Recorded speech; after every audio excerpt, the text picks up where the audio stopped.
என்ன ஹாயா புக்கு படிச்சிட்டு இருக்கீங்க போல. எவ்வளவு பெரிய தப்பு பண்ண பாத்தீங்க, ஆனா ஒண்ணுமே நடக்காத மாதிரி நிம்மதியா புக்கு படிச்சிட்டு இருக்கீங்க.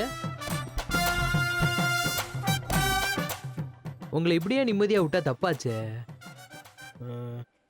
உங்க நிம்மதியை கெடுக்கவா? குழந்தைய கொல்ல முயற்சி பண்ணீங்கன்னு இப்பவே ஆதாரபூர்வமா வைத்திய மச்சான் கிட்ட எல்லா உண்மையும் சொல்லி உங்க சாயத்தை வெளுக்க வைக்கவா? வெயிட் அண்ட் சீ மாமா.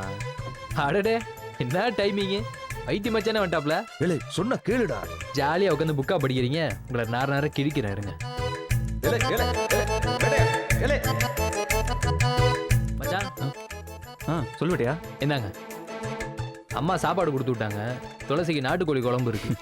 ரொம்ப தேங்க்ஸ் வெட்டியா. ஆட நீங்க வேற எப்பப்பா ரசிகமா பேசிக்கிட்டு.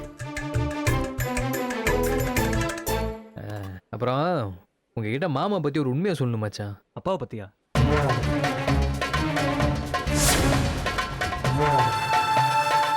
அவர் என்ன பண்ணாருன்னு தெரியுமா? என்ன பண்ணாரு?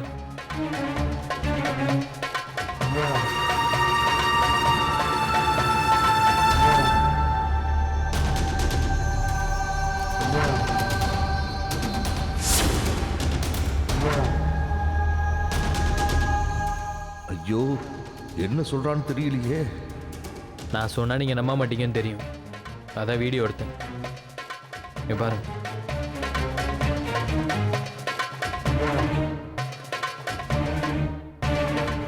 ஐயோ வீடியோலாம் காட்டுறானே, செத்த.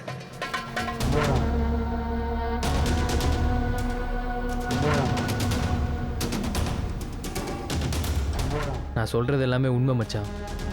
நீ போ வாட்டியா, அவரை நான் பார்த்துக்கிறேன். இன்னைக்கு அவரை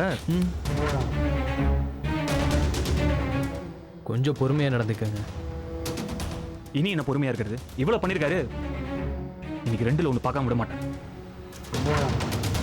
மச்சான் ப்ளீஸ் மச்சான், இது ஹாஸ்பிட்டலு, கொஞ்சம் பொறுமையா நடந்துக்கோங்க. போட்டு வேற கொடுத்துட்டு எப்படிடா பொறுமையா நடக்க சொல்ற?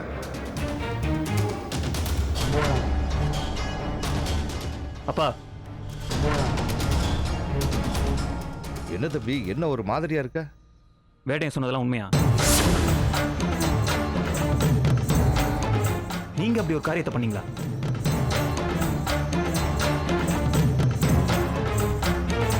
விஷயத்தை தெரிஞ்சுக்கிட்டு நானே இவ்வளவு ஷாக் ஆகிறேன்னா அம்மாவுக்கு தெரிஞ்சா என்ன ஆகும் தெரியுமா? அவங்க இதை தாங்கிப்பாங்கன்னு நினைக்கிறீங்களாப்பா? எவ்வளவு தைரியம் இருந்தா நீங்க எப்படி ஒரு காரியத்தை பண்ணிருப்பீங்க? இல்ல தம்பி, எனக்கு அதுக்கும் எந்த சம்பந்தமும். பேசாதீங்கப்பா. வேட்டை என்ன ஆதாரப்பூர்வமா வீடியோ காட்டுறானே, இதுக்கு மேல ஏன் போய் சொல்றீங்க?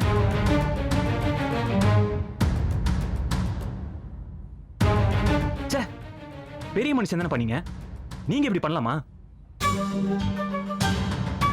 செஞ்ச தப்ப நீங்களா ஒத்துக்கோங்க, உங்களை இப்படியே விட்டுறேன். இல்லைன்னா டாக்டர் கிட்ட, அம்மா கிட்ட, எல்லார்கிட்டையும் சொல்லி. தம்பி நான் பண்ணதெல்லாம் தப்பு தான், ஆனா அவங்க கிட்ட சொல்லிடாத தம்பி, என்ன மன்னிச்சிடு.